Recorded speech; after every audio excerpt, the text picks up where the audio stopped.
കർത്താവെ നിന്റെ വിശുദ്ധമായ വലത് കരത്താൽ ഓരോ മകനെയും മകളെയും കർത്താവെ നീ സ്പർശിക്കണമെന്ന് പ്രാർത്ഥിക്കുന്നു. കർത്താവെ, ഈശോ അമ്മമാതാവ് ജീവനോടെ എഴുന്നള്ളി വസിച്ച് പ്രത്യക്ഷപ്പെട്ട ഈ സ്ഥലം, അതിനേക്കാൾ എല്ലാം ഉയരത്തിലെ പരിശുദ്ധ കുർബാന ജീവനോടെ എഴുന്നള്ളിയിരിക്കുന്ന ഈ സ്ഥലം കർത്താവെ, 36 കൊല്ലം ഞാൻ അർപ്പിച്ച കുർബാനയുടെ ശക്തിയാണ് കർത്താവെ. അതിനേക്കാൾ 10-40 കൊല്ലം ഈ സഭയിൽ ചെയ്തിട്ടുള്ള വിശ്വാസം അർപ്പിച്ചിട്ടുള്ള ശുശ്രൂഷകളുടെ ശക്തിയാണ് കർത്താവെ. ഓരോ മകനെയും മകളെയും ഉടമ്പടി എടുത്തവരെയും എടുക്കാൻ പോകുന്നവരെയും പുതുക്കാൻ പോകുന്നവരെയും വിസർപ്പ രോഗികളെ സ്പർശിക്കണേ, സ്പോണ്ടിലോസ് രോഗികളെ സ്പർശിക്കണമേ, ത്വരിക്ക് കളർ മാറ്റം വരുന്ന സ്പർശിക്കണം, അലർജി രോഗികളെ സ്പർശിക്കണമേ, ശ്വാസകോശ രോഗികളെ സ്പർശിക്കണമേ, ഹൃദയ രോഗികളെ സ്പർശിക്കണമേ, ഹൃദയ കരള രോഗികളെ സ്പർശിക്കണമേ കർത്താവെ. കർത്താവ് ശരീരത്തിൽ മുഴയുള്ളവർ, ക്യാൻസർ രോഗികളെ, ശരീരത്തിൽ മുഴയുള്ളവർ കർത്താവെ, നിൽക്കാൻ പറ്റാത്തവർ കർത്താവെ, ആണിയുള്ളവർ കർത്താവെ, പലതരത്തിൽ രോഗമുള്ളവർ കർത്താവ്, അനസ്തസ് രോഗികൾ, അൾസർ രോഗികൾ, പിസ്തര രോഗികൾ, PCOD രോഗികൾ എല്ലാവരും സ്പർശിക്കണമെന്ന് പ്രാർത്ഥിക്കുന്നു. എൻ്റെ കർത്താവ്, ഉള്ളംകാലം മുതൽ ഉച്ചവരെ കർത്താവിൻ്റെ രക്തം നിറയട്ടെ, ഉള്ളംകാലം മുതൽ ഉച്ചവരെ കർത്താവിൻ്റെ രക്തം നിറയട്ടെ. ഉറക്കമില്ലാത്തവർ, പ്രഷർ രോഗികൾ, ഷുഗർ രോഗികൾ കർത്താവ്, കൈയും കാലും അനക്കാൻ പറ്റാത്തവർ, നടക്കാൻ പറ്റാത്തവർ, നടക്കുമ്പോൾ കിതക്കുന്നവർ, സ്റ്റെപ്പ് കയറാൻ പറ്റാത്തവർ യേശുവിൻ്റെ നാമത്തിൽ സൗഖ്യം പ്രാപിക്കട്ടെ.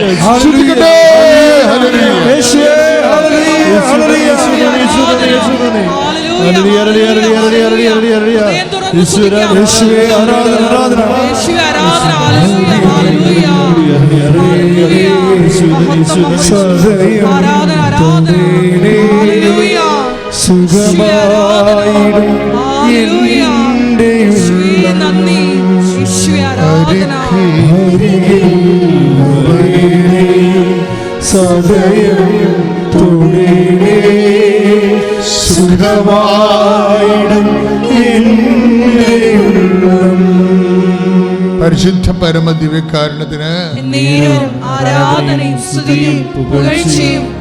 പരിശുദ്ധ പരമ ദിവ്യകാരുണ്യത്തിന്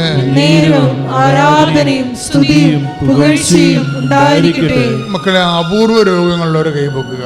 അപൂർവ രോഗങ്ങൾ, സാധാരണ പറയപ്പെടാത്ത കുറേ രോഗങ്ങളില്ലേ, അതുള്ളവർ കൈപൊക്കുക. കാര്യം കുറേ അപൂർവ രോഗങ്ങൾ ഈശോ ഇവിടെ നേരത്തെ സാക്ഷ്യങ്ങൾ നമ്മൾ കേട്ടതാണ് സൗഖ്യപ്പെടുന്നതായിട്ട്. ആ രോഗങ്ങളുടെ പേര് പോലും നമ്മൾ ആദ്യം കേൾക്കിയിരിക്കും. അങ്ങനെയുള്ള രോഗങ്ങളുള്ളവരെ അവർക്ക് വേണ്ടി പ്രാർത്ഥിക്കുക. ഓൺലൈനിൽ ശ്രദ്ധിക്കുക. ആരാധന കൂടുന്ന ഓൺലൈനിൽ അപൂർവ രോഗങ്ങളുള്ളവരുടെ അവരെ 2 കൈയും കർത്താവ് ഇങ്ങനെ സ്വസ്തിക പോലെ എടുത്ത് ഫുൾ ബോഡി ദൈവത്തെ സമർപ്പിച്ചുകൊണ്ട് സ്തുതിക്കട്ടെ.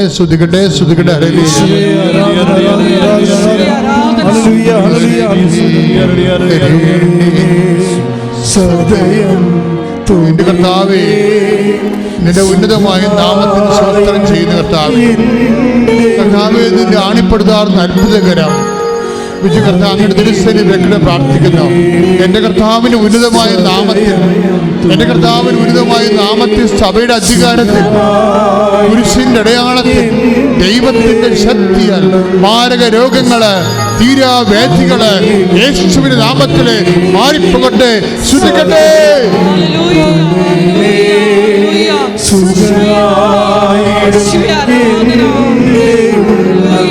അരികിൽ വരണമേ,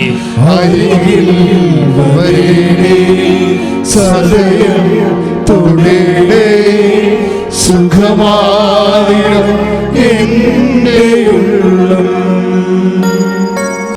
അത് നീ പൂർണ്ണമായ മനസ്സോടും സർവശക്തിയോടും കൂടിയാണ് നീ അതിൽ ദൈവത്തിൻ്റെ കരം പിടിക്കേണ്ടത്. ഈ ടീച്ചറിൻ്റെ പ്രശ്നം എന്താ? ഇവർ നേരെ ഇങ്ങോട്ട് എടുക്കുമ്പോൾ തന്നെ, ഇങ്ങോട്ട് പോരുമ്പോൾ തന്നെ അവർക്ക് ഫോൺ വരും. അപ്പോൾ അവിടെ മനസ്സിൽ വരണത്, ഞാൻ ഒത്തിരി ഏജ് ആയിപ്പോയല്ലോ, ഇനി കിട്ടുമോ എന്നൊക്കെയാണ് വിചാരിക്കുന്നത്. ഉടമ്പടി ചെയ്ത് കഴിയുമ്പോൾ ഇവർക്ക് പ്രത്യേക ധൈര്യം വരും. ഉടമ്പടി എന്ന് പറഞ്ഞ ഒരു ധൈര്യത്തിൻ്റെ പ്രാർത്ഥനയാണ്. അതെന്തുകൊണ്ടാണെന്ന് കൂടി നിങ്ങൾ മനസ്സിലാക്കണം. ആൾക്കാരെല്ലാം ധൈര്യമില്ലാതല്ലേ ഇവിടെ വരണത്. ഉടമ്പടി എടുക്കുമ്പോൾ നമുക്ക് എക്സ്ട്രാ ധൈര്യം വരും. കഴിഞ്ഞ ദിവസങ്ങളിൽ അന്നമ്മ എബ്രാഹാം എന്ന് പറഞ്ഞ് എടത്വ എന്നൊരു സാക്ഷ്യം ഉണ്ടായി. അന്നമ്മ എബ്രാഹാം എടത്വ അവിടെ പ്രസവിച്ചാൽ അവർ ഉടമ്പടി നേരത്തെ എടുത്തതാണ്. എന്തിനെടുത്തതാണ്? മകളുടെ എന്തോ വിഷയത്തിനും മാരത്താമസം എന്തോ കാര്യത്തിന് വേണ്ടി ഉടമ്പടി എടുത്തതാണ്. പക്ഷേ ഇവർക്കൊരു കുറച്ച് കഴിഞ്ഞപ്പോൾ ഇവർക്ക് ശരീരത്തിൽ ഒരു മുഴ പ്രത്യക്ഷപ്പെട്ട് ഇവർ ഹരിപ്പാട് കൊണ്ടുപോയി ഡോക്ടറിനെ കാണിച്ച് അതിൻ്റെ ബയോപ്സി എടുപ്പിച്ച് ബയോപ്സി എടുത്തപ്പോൾ എൻ്റെ റിസൾട്ട് വന്നപ്പോൾ ഡോക്ടർ പറഞ്ഞ് ക്യാൻസറാണെന്ന് പറഞ്ഞു. ഉടനെ മക്കൾ നിലവിളിച്ച്, ഇവർ നിലവിളിച്ചില്ല. ആ സാക്ഷ്യം കേൾക്കാൻ നിരാശമാണ്. എന്താ കാര്യം? ഇവർ പറഞ്ഞ വാക്ക് എന്ന് വെച്ച് കഴിഞ്ഞാൽ എനിക്ക് പേടിയൊന്നുമില്ല, ഞാൻ ഉടമ്പടി എടുത്തതാണ്, എൻ്റെ അമ്മ എന്നെ സംരക്ഷിക്കും. ഇതാണ് സാധനം. അത് നിങ്ങൾ അന്നമയ പ്രാർത്ഥനയുടെ സാക്ഷ്യം കേൾക്കണം. അവർക്ക് ഒരു 50-55 വയസ്സുണ്ടെന്ന് തോന്നുന്നത്. പക്ഷെ അതിന് അവർ ക്യാൻസർ ട്രേസ് ഔട്ട് ചെയ്തിട്ട് ഡോക്ടർ ഡയഗ്നോസ് ചെയ്ത് കഴിയുമ്പോൾ ഈ വ്യക്തിയുടെ ഓട്ടോമാറ്റിക് എക്സ്പ്രഷൻസ് എന്താണ്? എന്നെ അമ്മ സംരക്ഷിച്ചോളൂ, എനിക്ക് കുഴപ്പമൊന്നുമില്ല, എനിക്ക് പേടിയില്ലെന്ന് പറയും. അവരാണ് ആദ്യം പറഞ്ഞ വാക്കതാണ്, ഞാൻ ഉടമ്പടി എടുത്താണെന്ന് പറയും. ഇതിനാണ് ധൈര്യം എന്ന് പറയുന്നത്. ഉടമ്പടി എടുക്കുമ്പോൾ നിങ്ങൾക്ക് ഈ ധൈര്യം എല്ലാവർക്കും ഇത് കിട്ടേണ്ടതാണ്. ചില ആൾക്കാർക്ക് വിശ്വാസത്തിൻ്റെ അളവ് കുറയുന്ന കാരണം അത് അനുഭവവേദ്യമാകത്തില്ല. അതാണ് പ്രശ്നം. ഉടമ്പടിയിൽ പാക്കേജിൽ ഉള്ളതാണ് ഈ ധൈര്യം. കാര്യം ദൈവം ഉടമ്പടി ചെയ്യുമ്പോൾ ജോഷുവയോട് പറയണത് അതാണ്, ശക്തനും ധീരനുമായിരിക്കുക. ശക്തനും, ഇപ്പോൾ ജോഷുവ 1:9 എന്താ പറയണത്? ശക്തനും ധീരനുമായിരിക്കുക, ഞാൻ നിൻ്റെ കൂടെ വരും. അതാണ് സംഭവം. ഈ ധീരതയുടെ അടിസ്ഥാനം എന്താ? ഏത് ഓപ്പറേഷൻ തിയേറ്ററിലാണെങ്കിലും മാതാവ് വരുമെന്നുള്ളതാണ്. മനസ്സിലായില്ലേ? അതാണ് അതുപോലെ കൃത്യമായിട്ട് പാക്കേജ് നൽകുന്ന ഈ പ്രസൻസ് സെക്യൂർ ചെയ്യുന്ന ഒരു പ്രാർത്ഥന നമുക്ക് വേറെയില്ല പരിശുദ്ധ കുർബാന അല്ലാതെ. പരിശുദ്ധ കുർബാനയിൽ പക്ഷേ ദൈവത്തിൻ്റെ സാന്നിധ്യം എന്ന് പറയുന്നത് നമ്മളുടെ അഡൾട്ടേഴ്സ് പാസ്സാക്കുക, വസ്തു വിൽപ്പന, മകളെ കെട്ടിക്കുക, ഇങ്ങനെയുള്ള സാധാരണ യൂസ് ആൻഡ് ത്രോ സബ്ജക്റ്റില്ലേ. 70 കൊല്ലം നമ്മൾ എന്ത് ചെയ്താലും ചെയ്തില്ലെങ്കിൽ 70 കൊല്ലം ആകുമ്പോൾ കയ്യിൽ നിന്ന് പോവില്ല. നീ ആരാണെന്ന് പറഞ്ഞാൽ, ഏറ്റവും വലിയ ആളാണെന്ന് പറഞ്ഞാൽ ശരി, 70-75 കൊല്ലം ആകുമ്പോൾ ഈ സംഭവം കയ്യിൽ നിന്ന് പോകും. ഈ മനുഷ്യന്മാരുടെ എല്ലാ അവാർഡുകളും അംഗീകാരങ്ങളും നിങ്ങൾ എന്തെല്ലാം നേടി ആരെല്ലാമായിട്ടും ഈ ഭൂമിയിൽ ഒരു കഥയുമില്ലെന്നുള്ളതാണ് ഇതിൽ നിന്ന് കിട്ടുന്നത്. എന്താ കാര്യം? ഈ ഭാരതരത്നം കിട്ടിയിട്ട് പോലും ആ മനുഷ്യന് അത് തിരിച്ചറിയാൻ പറ്റാത്ത അവസ്ഥ. ലോകത്തിന് നമുക്ക് തരാൻ കഴിയാവുന്നത് ഇത്രയൊക്കെ ഉള്ളൂ. ഇത് ബുദ്ധിയും ബോധമുള്ളവർ മനസ്സിലാക്കണം. ദൈവത്തെ വിറ്റിട്ട് നക്കാപ്പിച്ച കാര്യത്തിന് വേണ്ടി നിങ്ങൾ ജീവിതം പണയം വെച്ച് ആത്മാവിനെ നഷ്ടപ്പെടുത്തുമ്പോൾ ഇത് നമ്മൾ ഈശോ ചോദിച്ചില്ലേ, ലോകം മുഴുവൻ നേടിയാലും നിൻ്റെ ആത്മാവ് നഷ്ടപ്പെട്ടാൽ എന്ത് പ്രയോജനമാണ്? അതായത് ഓരോ കാര്യങ്ങളും നിങ്ങൾ ദൈവത്തിന് ഒന്നാം സ്ഥാനം കൊടുത്ത് അതിൻ്റെ ആ രീതിയിൽ കാര്യങ്ങളെ സമീപിച്ച് നിലപാടുകളെടുത്ത് നിത്യതയോളം ഉള്ള യാത്രയുണ്ടെന്നുള്ള ബോധത്തിൽ വേണം ഉടമ്പടിക്കാലത്ത് നമ്മൾ പ്രത്യേകിച്ച് പെരുമാറാൻ. അല്ലെങ്കിൽ എന്ന് വെച്ചാൽ വെറും മെറ്റീരിയലായിട്ട് ഈ വിഷയത്തെ കാണരുത്. മെറ്റീരിയലായിട്ട് ജോലി കിട്ടുക, കാശ് കിട്ടുക, വീട് വെക്കുക, അതിൻ്റെ അപ്പുറത്ത് അത് കഴിയുമ്പോൾ അടുത്ത ആവശ്യം കൊണ്ട് നിങ്ങൾ വരും, അത് കഴിയുമ്പോൾ അടുത്ത ആവശ്യം കൊണ്ട് വരും. പക്ഷേ എല്ലാത്തിനേക്കാൾ വലിയ ആവശ്യം എന്താണ്? ദൈവമാണ്. എല്ലാത്തിനേക്കാൾ വലിയ ആവശ്യം ദൈവമാണ്. അത് നിങ്ങൾക്ക് ഉടമ്പടിയുടെ സമയത്ത് നിങ്ങൾ പ്രാർത്ഥിച്ച് വാങ്ങിക്കേണ്ട ഒരു വരമാണ്. പ്രാർത്ഥിക്കുക, കർത്താവ് ദൈവമേ, എന്ത് അനുഗ്രഹം കിട്ടിയാലും ഏറ്റവും വലിയ അനുഗ്രഹമായി നിന്നെ നേടുവാൻ, നിന്നെ കരുതുവാൻ എനിക്ക് പ്രത്യേക അറിവും ബോധ്യവും നൽകണമേ. Praise the Lord. ഹല്ലേലൂയ. അപ്പോൾ ഈ ടീച്ചർ വന്ന് നമ്മൾ റിബി ജോസഫിൻ്റെ സാക്ഷ്യം അനലൈസ് ചെയ്തുകൊണ്ടിരിക്കുകയാണ്. റിബി ജോസഫ് വന്ന് ഉടമ്പടി എടുത്ത് പോയി. അവർക്ക് ടീച്ചറാകാൻ ഒരു ജോലി ഏതെങ്കിലും സ്കൂളിൽ കിട്ടണമെന്നാണ്. പക്ഷേ ഈ കൂട്ടുകാരത്തെ വിളിച്ച് പറഞ്ഞ അതേ സ്കൂളിലേക്ക് തന്നെ അവർ ആപ്ലിക്കേഷൻ കൊടുക്കും. അവർ പറഞ്ഞ പോലെ വേറെ ഒന്നും കൊടുത്തില്ല. ആപ്ലിക്കേഷൻ കൊടുത്തപ്പോൾ ഇവർക്ക് പേടിയാണ്. അവിടെ മെറിറ്റില്ലെന്ന് നോക്കണം. എന്താ കാര്യം? ആപ്ലിക്കേഷൻ ഒത്തിരി പേര് പുതിയ തലമുറയൊക്കെ വന്നിട്ടുണ്ട്. അവർക്കെല്ലാം അടിച്ചു പൊടിച്ച് ക്ലാസ് എടുക്കുന്ന പാർട്ടി എല്ലാം ഇംഗ്ലീഷും സംഭവങ്ങളെല്ലാം ഹിന്ദിയും എല്ലാം നല്ല വഴക്കമുള്ള ആൾക്കാർ, വെടിച്ചില്ല് പോലെ പറയുന്ന ആൾക്കാരൊക്കെ വന്നിട്ടുണ്ട്. അപ്പോഴും നമ്മുടെ മെരിറ്റ് പോകും അല്ലേ? അപ്പോഴും മെരിറ്റ് പോകും. മെരിറ്റ് പോകുമ്പോൾ ശ്രദ്ധിക്കുക, പിന്നെ വർക്ക് ചെയ്യണത് എന്താണ്? ഗ്രേസാണ്. ഇതാണ് ഉടമ്പടിയുടെ സംഭാവന എന്ന് പറയുന്നത്. Not by merit but by grace. Ephesians 2:8. അപ്പോൾ ഈ ഗ്രേസ് ഞങ്ങളെന്താ ചെയ്യണമെന്നറിയാമോ? നിങ്ങളുടെ ഗ്രേസ് നിലവാരം ഉടമ്പടിയിൽ എന്താ ചെയ്യണത്? ഉടമ്പടി എന്താ ചെയ്യണത്? ഈ മെരിറ്റ് നമുക്കിവിടെ സബ്ജക്റ്റ് കൈകാര്യം ചെയ്യേണ്ട കാര്യമില്ല, അത് നിങ്ങൾക്ക് ദൈവം തന്നതാണ്. പക്ഷേ നിങ്ങളുടെ മെരിറ്റ് ഇല്ലാത്ത അവസ്ഥയിൽ വർക്ക് ചെയ്യേണ്ടത് ഗ്രേസാണ്. ഗ്രേസ് വർക്ക് ചെയ്യാനുള്ള എക്സർസൈസുകളാണ് ഉടമ്പടിയിലുള്ളത്. മനസ്സിലായില്ലേ? അത് നിങ്ങൾ മനസ്സിലാക്കി ചെയ്യേണ്ടതാണ്. അല്ല ചുമ്മാ 65 പ്രാവശ്യം പ്രത്യക്ഷ പ്രാർത്ഥന ചെല്ലിയെന്നൊക്കെ ചില വലിയമ്മമാരും സാക്ഷ്യം പറയും. ഞാൻ പറഞ്ഞ ആ റോഡിൽ പോയിരുന്ന് പറയാൻ പറയും. ബുദ്ധിബോധമില്ലാത്ത ആൾക്കാർ ഇത് ചെല്ലണ പ്രാർത്ഥന അല്ലല്ലോ, ഇത് ചെയ്യണതല്ലേ ഉടമ്പടി. ഉടമ്പടി ചെല്ലൽ കുറവല്ലേ, ചെയ്യണതാണ്. ഒരു കൈയും ചെയ്യരുതില്ല, ചുമ്മാ പ്രാർത്ഥനാ പുസ്തകം വെച്ചുകൊണ്ട് 10-600 പ്രാവശ്യം ചൊല്ലിക്കൊണ്ടിരിക്കും. ചെല്ലണമല്ലല്ലോ ഇത്. കാര്യം ഇതിൻ്റെ ഈ മെഡിസിൻ്റെ കണ്ടൻറ്റ്, പ്രത്യേക കണ്ടൻറ്റ് എവിടെയാണ് വർക്ക് ചെയ്യണത്? ഉടമ്പടി കണ്ടൻറ്റ് എവിടെയാണ് വർക്ക് ചെയ്യണത്? അത് നിങ്ങളുടെ ഗ്രേസ് ഫീൽഡ് വർദ്ധിപ്പിക്കാൻ വേണ്ടിയാണ് ഞങ്ങൾ ചെയ്യണത്. എന്താണ്? അവൻ പറയണത് പോലെ ചെയ്യുക, അതാണ് സംഭവം. നടക്കാത്ത കാര്യം നടത്തിയെടുക്കാൻ, ആകാത്ത സമയം ആക്കിയെടുക്കാൻ ദൈവത്തിൻ്റെ പദ്ധതി പ്രകാരമുള്ള ഒരു ഫോർമുല ആണ്. എന്താണ്? അവൻ പറയണത് പോലെ ചെയ്യുക. അമ്മയ്ക്ക് വേണമെങ്കിൽ വായ്പ മേടിപ്പിക്കാമായിരുന്നു വീഞ്ഞ്, അമ്മയ്ക്ക് വേണമെങ്കിൽ വിലക്ക് വാങ്ങിപ്പിക്കാമായിരുന്നു. എന്തുകൊണ്ടാണ് ആ കുടുംബത്തെ അമ്മ ക്രിസ്തുവുമായിട്ട് കൂട്ടിമുട്ടിച്ചത്? അമ്മയുടെ ജോലി അതാണ്. അതായത് എന്തിനാണ് അമ്മയാണ് ക്രിസ്തുവിനെ സ്വീകരിച്ചത് അല്ലേ? പരപിതാവിന് തിരുസന്നിധിയിൽ നിന്ന് ക്രിസ്തുവിനെ ലോകത്തിന് വേണ്ടി സ്വീകരിച്ചത് അമ്മയാണ്. ഇതാ കർത്താവിൻ്റെ ദാസൻ്റെ വചനം പോലെ നിറവേറട്ടെ എന്ന് പറഞ്ഞുകൊണ്ട് ആ വചനത്തിന് വേണ്ടി ആ ടെലികോസ്റ്റ് I will be the ever servant എന്ന് പറഞ്ഞാൽ അവർ മേടിക്കണത്. ഏതെല്ലാം കാലത്ത് ഏത് കുരിശിൻ്റെ ചുവട്ട് നിന്നാലും കുഴപ്പമില്ല. എൻ്റെ മകൻ തുണിയില്ലാതെ തൂങ്ങിക്കിടക്കുന്ന സമയത്ത് ഞാനവിടെ മൃതപ്രായം നോക്കി നിന്നാലും കുഴപ്പമില്ല. ഞാൻ എങ്ങനെയൊക്കെ അപമാനിക്കപ്പെട്ടാലും ശരി, ദൈ കിങ്ഡം കം, ദൈ വിൽ ബി ഡൺ എന്ന് പറഞ്ഞ് ഈശോയെപ്പോലെ തന്നെ നിൻ്റെ രാജ്യം വരണം, നിൻ്റെ തിരുമനസ്സ് നിറവേറണം എന്ന് പറഞ്ഞ ഈശോയെപ്പോലെ ഒപ്പം തോളോടെ തോലം ഒറ്റ സ്വരത്തിൽ ഒരേ സ്വരത്തിൽ ഈശോയോട് ചേർന്ന് പറഞ്ഞ ആളാണ് behold the handmaid of the lord be to done to me according to thy word. അപ്പൻ്റെ മനസ്സ് നിറവേറ്റുക മാത്രമാണ് എൻ്റെ ജീവിത ലൗത്യമെന്ന്. അതാണ് ഉടമ്പടി. ഉടമ്പടി ചെയ്യുമ്പോൾ നിങ്ങൾക്ക് അമ്മയുടെ മനസ്സുണ്ടാകണം. എന്താ അമ്മയുടെ മനസ്സെന്ന് പറയണത്? നിൻ്റെ തിരുമനസ്സ് നിറവേറാൻ വേണ്ടി ഞാൻ ഏതറ്റം വരെയും പോകും. സകലമെങ്കിൽ സകലം കർത്താവിൻ്റെ വചനം മറ്റു വ്യക്തികളിൽ എത്തിക്കണം. അതുപോലെ തന്നെ സമർപ്പണമെങ്കിൽ സമർപ്പണം. ഞാൻ തന്നെ സുവിശേഷമാകണം, ഞാൻ തന്നെ സുവിശേഷമേകണം. യേശുക്രിസ്തു അറിയിക്കാൻ അറിഞ്ഞവരെ ആഴപ്പെടുത്താൻ വേണ്ടി ഞാൻ കർത്താവിൻ്റെ സുവിശേഷമാകും എന്നൊക്കെ പറഞ്ഞുകൊണ്ട് മാതാവിനോട് ചേർന്ന് കൊണ്ടൊരു മരിയൻ മിഷൻ അങ്ങ് തുടങ്ങുമ്പോൾ ഉടമ്പടി എന്താണെന്നറിയും, ദൈവം എന്താണെന്നറിയും. നിന്നെ തന്നെ ദൈവത്തിൻ്റെ ഭാഗമാക്കി മാറ്റും. ഇന്ന് ദൈവഭേദ ഓരോ വചനവും. അതുകൊണ്ട് നിങ്ങൾക്ക് അതായത് നിങ്ങളുടെ ഗ്രേസ് ഫീൽഡ്, നിങ്ങളുടെ മെറിറ്റ് കുറയുമ്പോൾ, നിങ്ങളുടെ യോഗ്യത കുറയുമ്പോൾ, നിങ്ങളുടെ കൃപയുടെ നിലവാരങ്ങൾ വർദ്ധിപ്പിക്കുന്നതിന് വേണ്ടി ഇതിൻ്റെ ദൈവം കരുതിക്കൂട്ടി ഇതിൻ്റെ കണ്ടൻറ്റ് വൈസ് ഇതിനെ പഠിക്കണം. ഉടമ്പടി പഠിക്കേണ്ടത്, കവനൻ്റ് പഠിക്കേണ്ടത് കണ്ടൻറ്റ് വൈസാണ്. എന്തുകൊണ്ട് കൃപാസനം പത്രം നിങ്ങൾ വിതരണം ചെയ്യണം? എന്താണ്?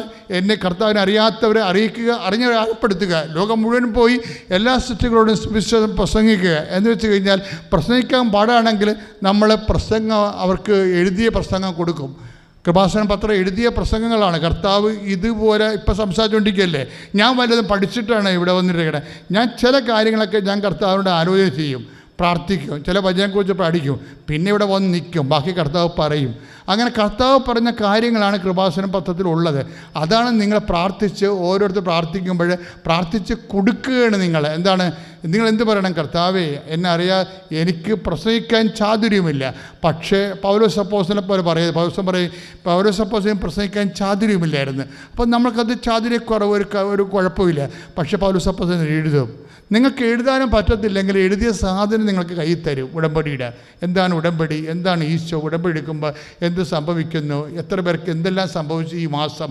120 പേർക്കാണ് സാക്ഷ്യങ്ങൾ സംഭവിക്കുന്നത്. പക്ഷേ പണിത് വന്നപ്പോൾ അമ്മയുടെ പ്രാർത്ഥനയുടെ ഫലമായി 3 മുറിയും ഒരു വർക്ക് ഏരിയയും സിറ്റൗട്ടും ഹാളും എല്ലാ വിധത്തിലുള്ള സൗകര്യങ്ങളോടും കൂടി പ്ലാൻ വരച്ച് എല്ലാം സെറ്റപ്പാക്കി. 10 ലക്ഷം രൂപ കുറവ് 20 ലക്ഷം വേണമെന്ന് പറഞ്ഞു. എൻ്റെ മരുമോന് എൻ്റെ കയ്യിൽ പൈസ ഇല്ലെന്നറിഞ്ഞപ്പോൾ 10 ലക്ഷം രൂപ തന്ന് ആ വീട് വെക്കാൻ സഹായിച്ചു. അതിനിടയ്ക്ക് പൈസ ഇല്ലാതെ വന്നപ്പോൾ ഞാൻ അമ്മ മാതാവിൻ്റെ അടുത്ത് വന്ന് കരഞ്ഞു പ്രാർത്ഥിച്ചു, അമ്മേ എൻ്റെ കയ്യിൽ പൈസ ഇല്ല, 10 ലക്ഷം കൊണ്ട് ഈ വീട് തീരത്തില്ല. അപ്പോൾ എങ്ങനെയാണ്, മോനോട് ചോദിക്കുന്ന മോശമല്ലേ, മരുമോനോട് പൈസ ചോദിക്കുന്ന മോശമല്ലേ. അപ്പോൾ എന്ന് വിചാരിച്ച് ഞാൻ കരഞ്ഞു പ്രാർത്ഥിച്ചേച്ചു പോയി. കഴിഞ്ഞപ്പം തന്നെ മോൻ പറഞ്ഞു, പൈസ 10 ലക്ഷം രൂപ ഞാൻ മുടക്കിക്കോളാമെന്ന് പറഞ്ഞു. ആ 10 ലക്ഷം കൂടെ ഇട്ട് നല്ലൊരു ഭവനം അമ്മയും തിരുകുമാരനും കൂടെ എനിക്ക് തന്നു. ആ ഭവനത്തിൽ ഇന്ന് ഞാൻ കയറി പാർത്തിട്ട് 1 വർഷമായി. താമസിച്ചു പോയി ഞാൻ സാക്ഷ്യം പറയാനായിട്ട്. അതിന് ക്ഷമിക്കണമെന്ന് അമ്മ മാതാവിനോടും തിരുകുമാരനോടും ഞാൻ അപേക്ഷിക്കുന്നു. പിന്നെ വേറൊരു കാര്യം എന്താണെന്ന് വെച്ചാൽ, എൻ്റെ കാലിൽ 2 കാലും ചൊറിഞ്ഞു തടിക്കു പൊട്ടുമായിരുന്നു. അലോപ്പതി, ആയുർവേദം, ഹോമിയോ മരുന്നെല്ലാം കഴിക്കും. ഒരാഴ്ച കഴിക്കുമ്പോൾ ആ കാലില കുറയും. പക്ഷേ അത് നിർത്തുമ്പം പിന്നെയും ചൊറിഞ്ഞ് തടിച്ച് പഴുത്ത് വീണ്ടും ബാത്റൂമിൽ പോലും കയറുമ്പം വെള്ളം വീഴുമ്പം പോലും നമുക്ക് അസ്വസ്ഥതയാണ്, കിടക്കാൻ മേല, നീറ്റലാണ്. അങ്ങനെയായിരുന്നു. മടുത്ത് കഴിഞ്ഞപ്പോൾ ഞാൻ ഈ ഉടമ്പടി എടുത്ത് ആ വിഷയം വെച്ചില്ല. വേറെ ഉടമ്പടി വിഷയങ്ങളൊക്കെ വെച്ചതുകൊണ്ട് ഞാൻ അത് വെച്ചില്ല. ഞാൻ ആ തൈലം, അമ്മയുടെ തൈലം തൊട്ട് പ്രാർത്ഥിച്ചു. അത് പൂർണ്ണമായിട്ടും എൻ്റെ കാലിൽ വിട്ടുപോയി. ഇപ്പോൾ ഒരു കുഴപ്പമില്ല, നടക്കുകയും ചെയ്യുക ഒന്നുമില്ല. 3-ാമത്തെ കാര്യം എന്നു വെച്ചാൽ, എൻ്റെ മോക്ക് കിട്ടിയൊരു സാക്ഷിയാണ്. അത് പറയാത്തത് കൊണ്ട് എനിക്ക് ഒത്തിരി അനുഗ്രഹങ്ങളെ തടസ്സമുണ്ടെന്ന് എനിക്ക് മനസ്സിലായി. അതുകൊണ്ട് ഞാനതിപ്പം പറയാം. 19 നടന്നതാണ്. ഞാനിവിടെ വന്ന് ഉടമ്പടി എടുത്ത് പ്രാർത്ഥിച്ചതിൻ്റെ പ്രകാരം അന്നത്തെ കാലത്ത് 2018 പുസ്തകമൊക്കെ പ്രത്യേകിച്ച് കിട്ടും, തൈലവും കിട്ടും, ഉപ്പും കിട്ടും. ഞാനത് മോളെ കല്യാണം കഴിച്ചു വിട്ടു, ചിങ്ങവനത്താണ്. അവിടെ കൈക്കൊണ്ട് ഈ പുസ്തകം കൊണ്ട് കൊടുത്തു. അവളിത് പ്രാർത്ഥിച്ചുകൊണ്ടിരുന്നു. അങ്ങനെ ഇരിക്കുമ്പോൾ മൊബൈലിൽ ഒരു വീഡിയോ കണ്ടു. അതായത് അഭിനന്ദൻ എന്ന ഒരു പട്ടാളക്കാരനെ പാകിസ്ഥാൻകാർ പിടിച്ചു ഒരു മുറിക്കകത്തിട്ട് പീഡിപ്പിക്കുന്നതായ ഒരു ദൃശ്യമാണ് അവൾ കണ്ടത്.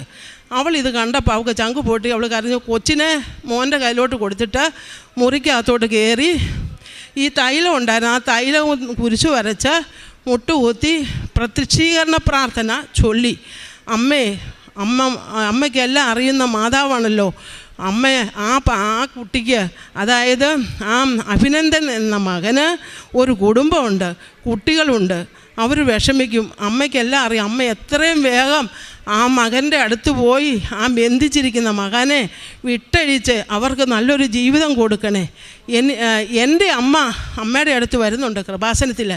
എൻ്റെ അമ്മ സാക്ഷ്യം പറഞ്ഞോളും എന്ന് പറഞ്ഞു.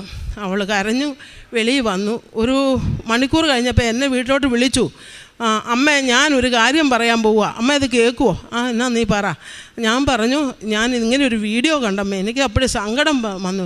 എൻ്റെ ചേട്ടനെ പോലെ ഇരിക്കുന്ന ചേട്ടനല്ലേ, 30 വയസ്സ് പോലും ഇല്ല, വിഷമിച്ച് നാളെ കൊല്ലും, ആ രീതിയിലാണ് നിൽക്കുന്നത്. അപ്പം ഞാൻ കരഞ്ഞു അമ്മയോട് പ്രാർത്ഥിച്ചിട്ടുണ്ട്. അമ്മ അത് സാധിച്ച അമ്മ ആരോടും പറയണ്ട, അമ്മ സാക്ഷ്യം പറയണമെന്ന് പറഞ്ഞു. ഞാൻ പറഞ്ഞു, മോനെ ഞാൻ പറഞ്ഞോളാമെന്ന് പറഞ്ഞു. പക്ഷേ ഒരു 3-ാം ദിവസം പത്രത്തിലും ടിവിയിലും ഒക്കെ ഉണ്ടായിരുന്നു അഭിനന്ദൻ എന്ന മകനെ പാകിസ്ഥാൻകാർ വിട്ടയച്ചത്.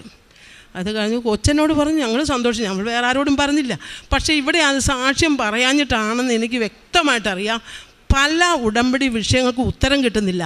അപ്പം ഞാൻ ബൈബിൾ ഈ അമ്മ മാതാവിനോട് ഇരുന്ന് കരഞ്ഞ് പ്രത്യക്ഷീകരണ പ്രാർത്ഥന തിരികെ എത്തിച്ച് ഒത്തിരി തന്നെയും പിന്നെ ഞാൻ ജപിച്ചിട്ട് എൻ്റെ ഭാഗത്ത് എന്താണ് തെറ്റ്, ഞാൻ പ്രേക്ഷിത വേല ചെയ്യുന്നുണ്ട്. ഞാൻ ഈ കൊറോണ കാലത്തൊക്കെ ആണെങ്കിൽ ഒരു താഴ്ന്ന സാമ്പത്തികം ഇല്ലാത്ത ഒരു 5 വീടുകളൊക്കെ കണ്ടുപിടിച്ചിട്ട്, അന്ന് ഈ റേഷൻ അരി ഉള്ളതുകൊണ്ട് അരിക്ക് ബുദ്ധിമുട്ടില്ല, അതുകൊണ്ട് പച്ചക്കറി ആ അടുക്കളയിൽ വേണ്ടുന്ന സാധനങ്ങളൊക്കെ ഞാൻ ഒരു 5 വീട് കൊണ്ട് കൊടുക്കുമായിരുന്നു. പിന്നെ ഭക്ഷണം പാകം ചെയ്ത് നല്ല ഫുഡാണെങ്കിൽ അത് ഞാൻ രോഗിയായ വീട്ടിൽ കൊണ്ട് കൊടുക്കും. സാമ്പത്തിക സഹായം ചെയ്യും. അരി മേടിച്ച് നവജീവൻ ട്രസ്റ്റ് പോലുള്ള എല്ലാ വഴികളും കഴിവനുസരിച്ച് ഞാൻ ചെയ്യും. അപ്പോൾ എവിടെയാണ് എനിക്ക് കുറവ്? പിന്നെ ഞാൻ വല്ലതും വായി കൊണ്ട് വല്ലതും സംസാരിക്കും, അവിടെയാണോ കുറവ് എന്നെല്ലാം ചിന്തിച്ചു. ബൈബിൾ എടുത്ത് വായിച്ചപ്പോൾ ഒരു 3 ദിവസം മുമ്പാണെന്നാണ് തോന്നുന്നത്, 50-ാമത്തെ സങ്കീർത്തനം കിട്ടി.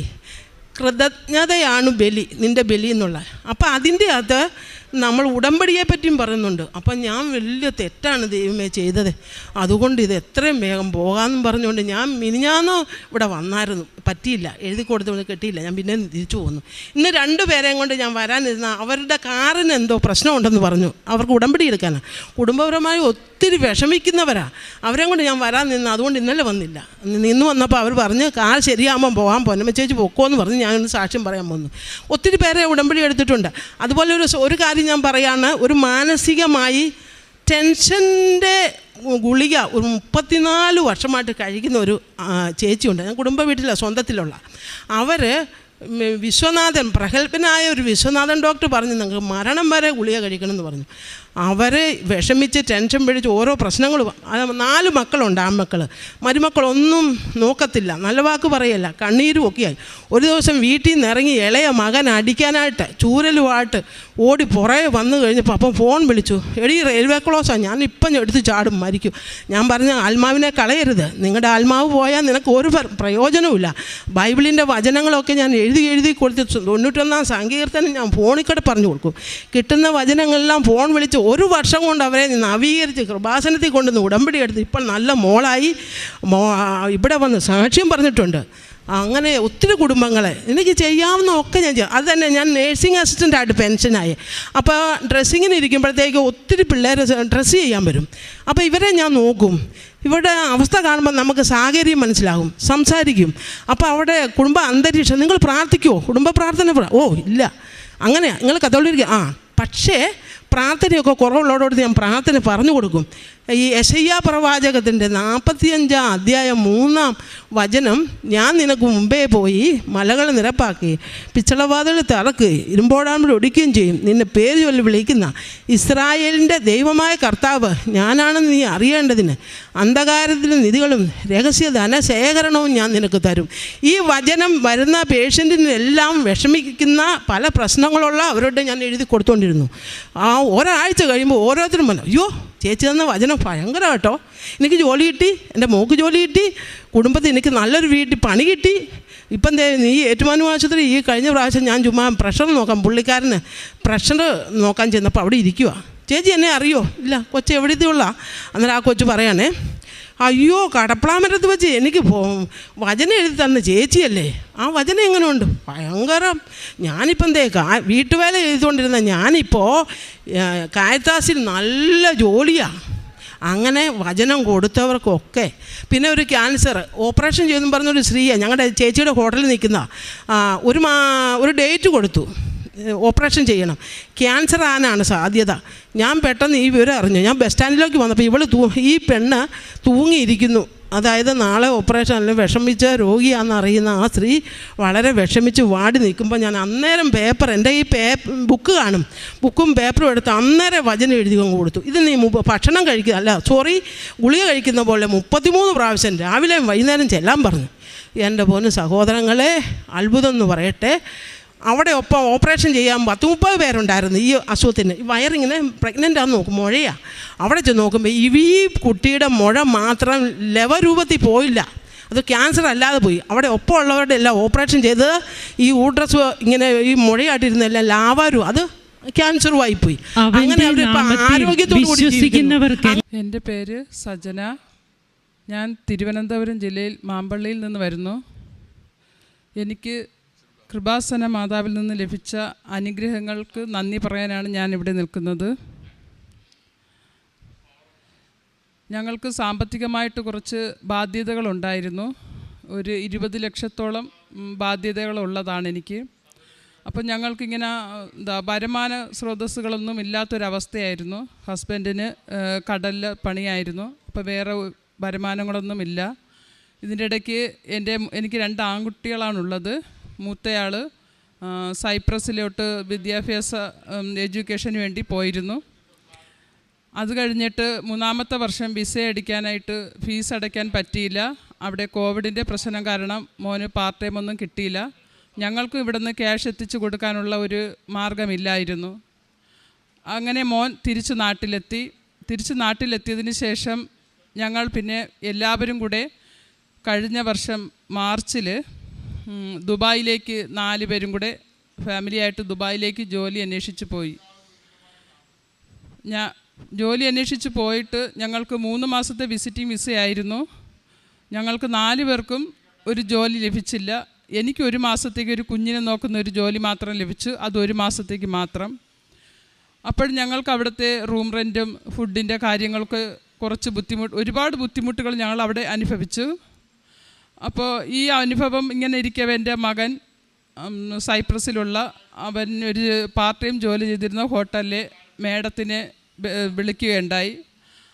വിളിച്ചത് ഞങ്ങളുടെ അപ്പോഴത്തെ ആവശ്യം, ഞങ്ങൾക്ക് റൂമിനോ ഫുഡിനോ ഉള്ള കുറച്ച് ക്യാഷ് €500 മോൻ അവരോട് ആവശ്യപ്പെട്ടു. പക്ഷേ അവർ എൻ്റെ മോൻ്റെ ആ മെസ്സേജ് കണ്ട ഉടനെ തന്നെ എൻ്റെ മോനുമായിട്ടുള്ള മൊബൈൽ ബന്ധം ഉടനെ അവർ കട്ട് ചെയ്തു, അവർ ബ്ലോക്ക് ചെയ്തിട്ട് പോയി. ഈ സമയത്താണ് ഞാൻ ഇങ്ങനെ നമ്മുടെ യൂട്യൂബിൽ കൂടെ നമ്മുടെ ഇവിടുത്തെ കൃപാസനത്തിൻ്റെ സാക്ഷ്യങ്ങളും പ്രാർത്ഥനകളും ഒക്കെ ഞാൻ കൂടുന്നത്. അപ്പോൾ കഴിഞ്ഞ വർഷം ഏപ്രിൽ ഞാനിതുപോലൊരു കുഞ്ഞിനെ നോക്കാൻ നിന്ന സമയത്താണ് എനിക്ക് ഇതിൻ്റെ ഒരു ഇത് കിട്ടി. ഞാൻ അതിലോട്ട് പോകുന്നത്. ഇതിന് മുൻപ് എൻ്റെ ഭർത്താവ് 2018 ഉടമ്പടി എടുത്ത ആളായിരുന്നു. പക്ഷേ ആ ഉടമ്പടി കൃത്യമായി പാലിച്ചിട്ടില്ല. ആ പാലിക്കാതെ വന്നതിൻ്റെ ഫലമായിട്ട് ഞങ്ങൾക്ക് ഒരുപാട് വേദനയും ഒരുപാട് നഷ്ടങ്ങളും ഞങ്ങൾ അനുഭവിച്ചു.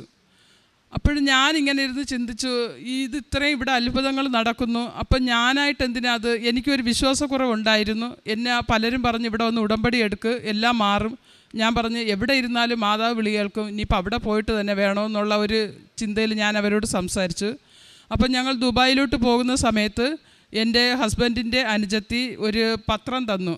അപ്പം ഞാനതോടെ വായിക്കാതെ ഇട്ടിട്ട് ഈ സാധനങ്ങളൊക്കെ പാക്ക് ചെയ്തപ്പോൾ ഞാൻ വിചാരിച്ച് എന്തായാലും ഇരിക്കട്ടെ, ഇതും കൂടെ കൊണ്ടുപോകാമെന്ന് വിചാരിച്ചിട്ട് അതും എടുത്തിട്ടാണ് പോയത്. അപ്പോൾ ജോലികളൊന്നും കിട്ടാതിരുന്ന സമയത്ത് ഞാൻ ഈ സാക്ഷ്യങ്ങളൊക്കെ വായിച്ചിട്ടാണ് പിന്നെ ഞാൻ യൂട്യൂബിൽ കയറി ഇതൊക്കെ കണ്ടപ്പോൾ എനിക്ക് ഭയങ്കരമായിട്ട് വിശ്വാസം വർദ്ധിക്കാൻ തുടങ്ങി. ആ വിശ്വാസം വർദ്ധിക്കാൻ തുടങ്ങിയപ്പോൾ ഞാൻ എന്ത് ചെയ്തു, എനിക്ക് അവിടെ നിന്ന് പെട്ടെന്ന് വന്ന് ഇവിടെ വന്ന് ഉടമ്പടി എടുക്കാനുള്ളൊരു സാഹചര്യം ഇല്ല. മറ്റേ ഓൺലൈൻ ഉടമ്പടി എടുക്കാൻ നോക്കിയിട്ട് അതും നടക്കുന്നില്ല. അപ്പോൾ ഞാൻ സ്വന്തമായിട്ടൊരു നോട്ട് ബുക്കിൽ എൻ്റെ ഉടമ്പടിയെക്കുറിച്ചുള്ള നിയോഗങ്ങളും ഇവിടുത്തെ നിബന്ധനകളും ഞാൻ അത് എഴുതി വെച്ചിട്ട് അന്ന് തന്നെ ഞാൻ സാക്ഷ്യവും എഴുതി വെച്ച് എനിക്ക് എൻ്റെ മക്കൾക്ക് നല്ല ജോലി ലഭിക്കുന്നതും ഞങ്ങൾ 1,00,000 രൂപ ആവശ്യപ്പെട്ടെടുത്ത് മാതാവ് അതിൽ കൂടുതൽ സമ്പത്ത് തന്ന് ഞങ്ങൾ അനുഗ്രഹിക്കുന്നതായിട്ടുള്ള സാക്ഷ്യം വരെ ഞാൻ കഴിഞ്ഞ വർഷത്തെ ഏപ്രിലിൽ എൻ്റെ നോട്ട് ബുക്കിൽ എഴുതി വെച്ചു.